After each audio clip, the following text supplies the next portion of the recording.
दज्जाल के बारे में बहुत सी अहादीस में मुख्तलिफ मकामात का जिक्र है, मगर एक मशहूर रिवायत में हमें उसकी मखसूस लोकेशन के हवाले से अहम इशारे मिलते हैं, जिसमें बयान किया गया है कि एक ईसाई ने रसूलुल्लाह सल्लल्लाहु अलैहि वसल्लम की खिदमत में हाजिर होकर इस्लाम कबूल किया और अपना वाकया सुनाया कि वो और उसके साथी अरब से मगरिब की तरफ सफर कर रहे थे कि समंदर का मौसम बदल गया और उनकी कश्ती भटक कर एक जजीरे पर जा लगी,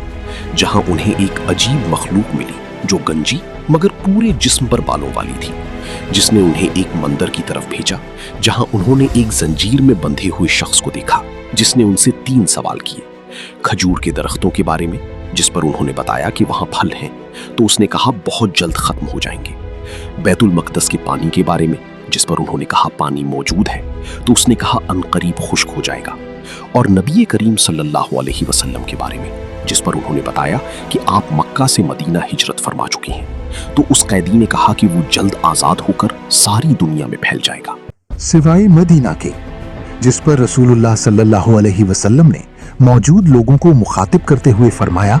कि ये दज्जाल है और इसकी बात में सच्चाई है, और ये कि दज्जाल शाम या यमन के समंदर में नहीं बल्कि मशरिक की तरफ है, और आप सल्लल्लाहु अलैहि वसल्लम ने अपने हाथ से मशरिक की तरफ इशारा फरमाया।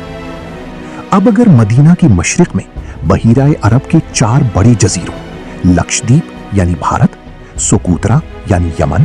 मसीरा यानी ओमान और अस्तोला यानी पाकिस्तान पर नजर डालें, तो हदीस में यमन के समंदर की नफी की गई है, जिससे सोकोत्रा और मसीरा खारिज हो जाते हैं। और जब मशरिक की तरफ इशारे के मुताबिक एक सीधी लकीर खींची जाए तो वो बराह रास्त अस्तौला आइलैंड यानी पाकिस्तान से गुजरती है। मगर यहाँ एक तजाद ये है कि ये वाकया 1500 साल पुराना है।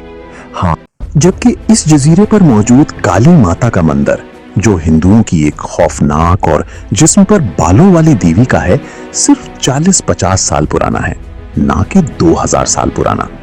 और दिलचस्प बात यह है कि इसी हिंदू देवी काली से मुतासिर होकर दुनिया की मारूफ तरीन म्यूजिक बैंड रोलिंग स्टोन्स ने अपना मशहूर लोगो बनाया, जो पिछली सदी की सबसे मशहूर अलामात में से एक है, और इस बैंड को अब तक के अजीम तरीन बैंड्स में शुमार किया जाता है, जिसका दुनिया भर की मौसीकी और फिल्मी सनत पर गहरा असर रहा है।